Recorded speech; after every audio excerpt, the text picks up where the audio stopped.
दोस्तों, महाराष्ट्र में ठाकरे ब्रदर्स एक होंगे या नहीं होंगे, इसको लेके अभी चर्चा चल ही रही थी। मामला अभी गरमाया ही था कि और एक खबर जो है वो शरद पवार की एनसीपी से आ रही है।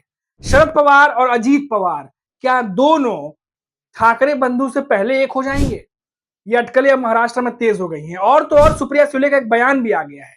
उस बयान से इस खबर को और भी ज्यादा तूल मिल रही है दोस्तों, और भी ज्यादा चर्चा शुरू हो गई है कि आखिर एनसीपी में होने क्या जा रहा है। सुप्रिया सुले ने क्या कहा है वो भी आपको बताऊंगा, और साथ ही साथ क्यों अजीत पवार शरद पवार जल्द ही एक हो सकते हैं, इसकी अटकलें क्यों तेज हुई हैं, कब, कहां, 15 दिनों में 3-3 बार उनकी मुलाकातें हुई हैं, वो भी आपको बताऊंगा। नमस्कार दोस्तों, मेरा नाम है मनीष कुमार सिंह और आप देख रहे हैं 4 PM महाराष्ट्र। दोस्तों, आपको पता ही होगा कि महाराष्ट्र में इन दिनों ठाकरे ब्रदर्स की एक होने की अटकलें बहुत तेजी से चल रही हैं। जब से राज ठाकरे ने कहा कि हम अपने छोटे मोटे मतभेद बुला सकते हैं जब महाराष्ट्र के हित की बात आती है, तब से ही लगातार ये अटकलें तेज हो गई कि क्या दोनों भाई एक होने जा रहे हैं। उद्धव ठाकरे की शिवसेना से भी देखा, संजय राउत ने भी पॉजिटिव जो है वो बयान दिया हुआ इसको लेकर के। और अब इसी बीच बड़ा खेल शरद पवार की तरफ से। क्या शरद पवार अजीत पवार एक होने जा रहे हैं? क्या महाराष्ट्र में समीकरण नए तरीके से बनने वाले हैं आने वाले दिनों में? ये बात मैं इसलिए कह रहा हूं क्योंकि देखिए दोस्तों, 12 अप्रैल 2025 को शरद पवार अजीत पवार एक साथ एक मंच पर दिखाई दिए थे जब एक शिक्षण संस्थान का एक कार्यक्रम था। 6 अप्रैल को फिर से शरद पवार और अजीत पवार एक साथ नजर आते हैं। मौका था अजीत पवार के बेटे जय पवार की सगाई का, जहां पूरी परिवार, पवार फैमिली, पूरा परिवार एक साथ नजर आया। फोटोज आई, सोशल मीडिया पर वायरल भी हुआ। उसके बाद 21 अप्रैल 2025 को शरद पवार और डिप्टी सीएम अजीत पवार पुणे के शुगर कॉम्प्लेक्स में आयोजित तकनीकी सेमिनार में एक साथ नजर आए। तो देखिए दोस्तों, चुनाव संपन्न हो चुके हैं महाराष्ट्र में। लोकसभा विधानसभा दोनों चुनाव निपट चुके हैं, कंप्लीट हो चुका है। और अब देखिए दोस्तों, दोनों शरद पवार अजीत पवार एक साथ कई मंचों पर दिखाई दे रहे हैं। इसीलिए कहा जा रहा है, क्या सालों से जमी बर्फ कम होने लगी है, पिघलने लगी है, या फिर आने वाले समय में शरद पवार अजीत पवार के मन में कुछ और भी स्ट्रेटेजी चल रही है? क्योंकि इसी बीच अभी आपको यह खबर और डिटेल से बताऊंगा, क्योंकि इसी बीच सुप्रिया सुले का एक बयान आया है। सुप्रिया सुले ने कहा कि भले ही हमारे बीच राजनीतिक मतभेद रहे हों, लेकिन हम एज अ परिवार, परिवार के तौर पर कभी नहीं टूटे थे। हम अपने पूर्वजों द्वारा या हमारे जो वरिष्ठ, जो हमारे परिवार के लोग हैं, उनके द्वारा जो सिखाई हुई चीजें हैं, उसको लेकर के हम चलते हैं। तो हमारे बीच राजनीतिक मतभेद भले थे, लेकिन परिवार के तौर पर हम कभी टूटे नहीं थे। हम परिवार के तौर पर हमेशा एक थे।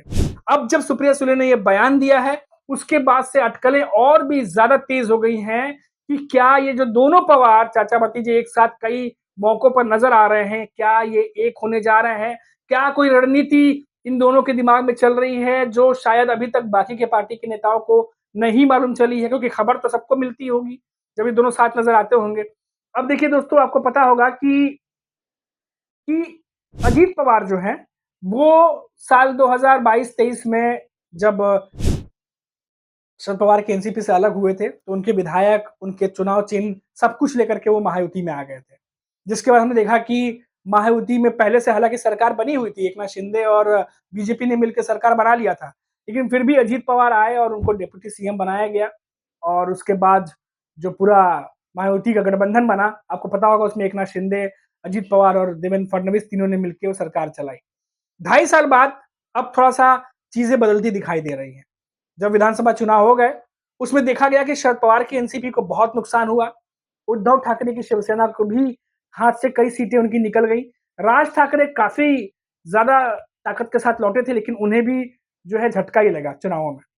अब क्या यही समीकरण अब बदलने वाला है? क्योंकि एक तरफ तो राज ठाकरे ये कहते हैं कि महाराष्ट्र के हित के लिए हम अपने छोटे मोटे झगड़े भुला सकते हैं, दूसरी तरफ उद्धव ठाकरे भी ये एक तरीके से इनडायरेक्टली या डायरेक्टली कहिए, ये साइन देते हुए नजर आ रहे हैं कि आने वाले समय में वो एक हो सकते हैं। क्योंकि उद्धव ठाकरे के पार्टी के कई वरिष्ठ नेता ये कह चुके हैं कि दोनों भाई जो है वो एक हो जाएं तो वो एक अच्छी बात होगी। क्योंकि देखिए दोस्तों, जानकार भी ये बात कह रहे हैं कि मराठी वोटर्स जो हैं, अगर ये दोनों साथ में आते हैं तो मराठी वोटर्स एक बहुत बड़ा वोट बैंक जो है वो ठाकरे ब्रदर्स की तरफ मुड़ जाएगा। और ऐसे में बीजेपी को साफ तौर पर भारी नुकसान हो सकता है। और साथ ही साथ बीजेपी के साथ जो उनके सहयोगी दल हैं, उन्हें भी नुकसान हो सकता है, ऐसा जानकार कह रहे हैं। अब क्या ऐसा ही कुछ शरद पवार, अजीत पवार के बीच भी पक रहा है?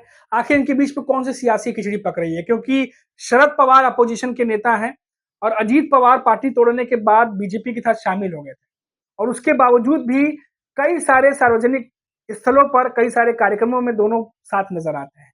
तो महाराष्ट्र की सियासत में इन दोनों कंफ्यूजन भी है और नए समीकरण की सुगबुगाहट भी है कि कल क्या आने वाले दिनों में कोई बड़ी पार्टी किसी और पार्टी के साथ विलय कर लेगी?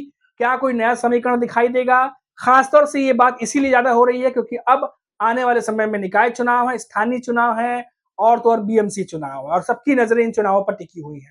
और ऐसे में अगर शरद पवार, अजीत पवार कोई बड़ा फैसला कर लेते हैं या फिर उद्धव ठाकरे या राज ठाकरे साथ आ जाते हैं, तो इसमें कोई दो राय नहीं है कि जो वोट बैंक है वो बहुत ज्यादा जो है उथल-पुथल उसमें होगा। जो वोट बैंक अब तक जो बीजेपी साध रही थी या एकनाथ शिंदे साध रहे थे, उसमें एक बहुत बड़ी सेंध लग सकती है अगर दोनों ठाकरे परिवार, दोनों ठाकरे जो बंधु हैं, दोनों ब्रदर्स हैं, अगर वो साथ में आ जाते हैं। और इसीलिए इन दिनों ज्यादा चर्चा है कि क्या ठाकरे ब्रदर्स साथ आने वाले हैं और उसी के बीच और एक बड़ा बम फोड़ दिया गया है शरद पवार के एनसीपी की तरफ से, जहां दोनों पवार साथ नजर आते हैं और सुप्रिया सुले भी ये बात कहती हैं कि हम कभी टूटे ही नहीं थे, हम तो हमेशा एक थे। राजनीतिक जो मतभेद थे वो हो सकते हैं, लेकिन एज अ परिवार हम हमेशा साथ थे। तो काफी कुछ देखने को मिल रहा है दोस्तों, बड़ी इंटरेस्टिंग राजनीति बनी हुई है। अब देखना होगा कि ये जो नए समीकरण दिख रहे हैं, क्या ये बीजेपी के लिए खतरे की घंटी है? क्योंकि अगर ऐसा होता है तो आने वाले समय में जो समीकरण बीजेपी ने अब तक साधे हुए थे, जो स्ट्रेटेजी बीजेपी ने बनाई हुई थी, उसे बहुत बड़ा झटका महाराष्ट्र में लग सकता है। अभी के लिए इतना ही। आप देखते रहिए 4 PM महाराष्ट्र। नमस्कार।